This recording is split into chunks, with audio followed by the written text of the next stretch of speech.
আপনারা হয়তো drop shipping এর নাম শুনছেন। ড্রপ সার্ভিসিং এর কথা কিন্তু এখনো শোনেন নাই। বাংলাদেশে আমি সার্চ করে দেখলাম মাত্র একটা ভিডিও আমি খুঁজে পাইছি ড্রপ সার্ভিসিং এর উপর ভিত্তি করে। এই ড্রপ সার্ভিসিং বিষয়টা কি? হাই, আমার নাম হচ্ছে হিমন্ত চাকমা। এই ধরনের ভিডিওগুলো আপনি যদি সব সময় পেতে চান, চ্যানেলটা সাবস্ক্রাইব করে সঙ্গে থাকতে পারেন। What is drop servicing? Drop servicing করে কি আদৌ কি মাসে 100, 200, 300 ডলার বা 500 ডলার, 1000 ডলার আয় করা যায় কিনা?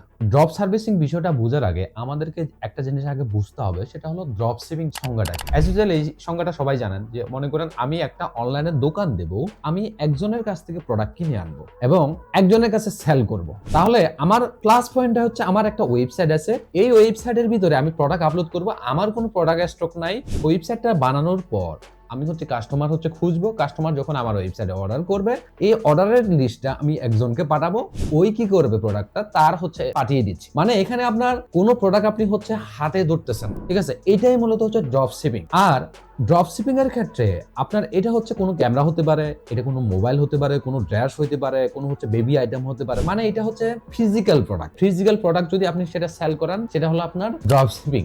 কোনো প্রোডাক্ট যদি ডিজিটাল প্রোডাক্ট যদি হয়, সেম প্রসেসে যদি মনে করেন একটা ওয়েবসাইট বানালেন, ডিজিটাল প্রোডাক্টের ওয়েবসাইট, ওই প্রোডাক্টগুলো একজনের কাছ থেকে কিনলেন, একজনের কাছে বিক্রি করলেন, মধ্যে থেকে একটা কমিশন আপনার নিলেন আর কি, তাহলে এটাকে বলা হয় ড্রপ সার্ভিস। এখন ড্রপ সার্ভিসিং বিষয়টা আরেকটু ডিপলি আমি আপনাকে বুঝাই। ধরেন আপনি ওয়েব ডিজাইন বা ইউটিউব মার্কেটিং সম্পর্কে কিছুই পারেন না, অথবা আপনি থাম্বনেলও ডিজাইন করতে পারেন না। একজন মানুষ আপনাকে ভিডিও এডিটিং এর কাজ দিল বা ওয়েবসাইট ডিজাইনের কাজ দিল, আপনি কি করলেন? আমি কাজটা পারি, তো আপনি আমাকে দিয়ে কাজটা করাই নিলেন। ধরেন আপনার বাজার ছিল একটা ওয়েবসাইট বানানোর 20,000 টাকা, আপনি 20,000 টাকা দিয়ে নিলেন, আমার কাছ থেকে ওই সেম ওয়েবসাইট 10,000 টাকা দিয়ে বানিয়ে আবার ডেলিভারি দিলেন। তাহলে মধ্যে থেকে যে 10,000 টাকা প্রফিট হলো, এইটাই মূলত আপনার ড্রপ সার্ভিসিং। মানে আপনি কাউকে সার্ভিস দিচ্ছেন, কিন্তু আপনি ওই কাজটা পারেন না। আপনার হয়তো একটু নলেজ আছে, মানে আপনি চাচ্ছেন কাজটা আউটসোর্স করে আবার ডেলিভারি দিতে। এটাই মূলত ড্রপ সার্ভিসিং। ড্রপ সার্ভিসিং করে $100, $50 মাসে আর কি, হ্যাঁ, মানে 100, 200, 300, 400, 500, $1,000 ইনকাম করা যায় কিনা।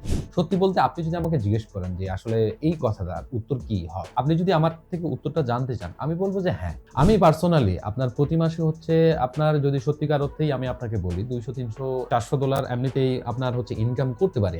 আমি একটা ডিজিটাল ওয়েবসাইট বানাই, আমার খরচটাই শুধুমাত্র যায় ওয়েবসাইটটা বানানোর ক্ষেত্রে। এরপর ওয়েবসাইটটা বানানোর পর আমি সেটা বিভিন্ন জায়গায় মার্কেটিং করি, আউটরিচ করি আর কি। বিভিন্ন জায়গায় আমি আউটরিচ করার পরে ক্লায়েন্ট আমাকেই মূলত অর্ডারটা দেয়। ওই প্রোডাক্টটা দেখা গেছে আমি ওই সার্ভিসটা আরেকজনের কাছ থেকে কিনে ডেলিভারি দিই। অনেক সময় 50% প্রফিট থাকে, অনেক সময় 20% প্রফিট থাকে। তো আপনাকে একটু বুদ্ধি যদি আপনি খাটাতে পারেন, ড্রপ সার্ভিসিং করে আপনি এখান থেকে অনায়াসে মোটা অঙ্কের না হলেও হ্যান্ডসাম একটা মানি আপনি জেনারেট করতে পারবেন প্রতি মাসে। ড্রপ সার্ভিসিং এর উপরে যদি আপনার আরো বিস্তারিত যদি জানতে চান, কোন কোন প্রোডাক্ট নিয়ে ড্রপ সার্ভিসিং করলে বাংলাদেশে ভালো আপনি প্রফিট পাবেন, ভালো প্রফিট করতে পারবেন, তাহলে আমাকে কমেন্ট করে জানাতে পারেন।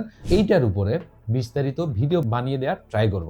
ড্রপ সার্ভিসিং এর মজাটা হইলো কি জানেন? মানে আপনি কোনো কাজ পারেন না, কিন্তু মানুষ আপনাকে টাকা দিবে, আপনি ওই কাজটা আরেকজনকে দিয়ে করাবেন, মধ্যে থেকে আপনি প্রফিট গুনবেন, আপনি কোনো কাজ করবেন না। Drop servicing business model. এইটা কাইন্ড অফ আবার ড্রপ শিপিং থেকেও কিন্তু আপনার, যদি আপনি বুঝতে পারেন, ড্রপ শিপিং এ তো আপনার বিভিন্ন ধরনের রিফান্ড পলিসি, তারপর আপনার প্রোডাক্ট রিটার্নের একটা হ্যাসেল থাকে। ড্রপ সার্ভিসিং এর আসলে প্রোডাক্ট রিটার্নের করার কোনো হ্যাসেল থাকে না তেমন একটা বেশি, কারণ এই প্রোডাক্টগুলো পুরোটাই ডিজিটালাইজ।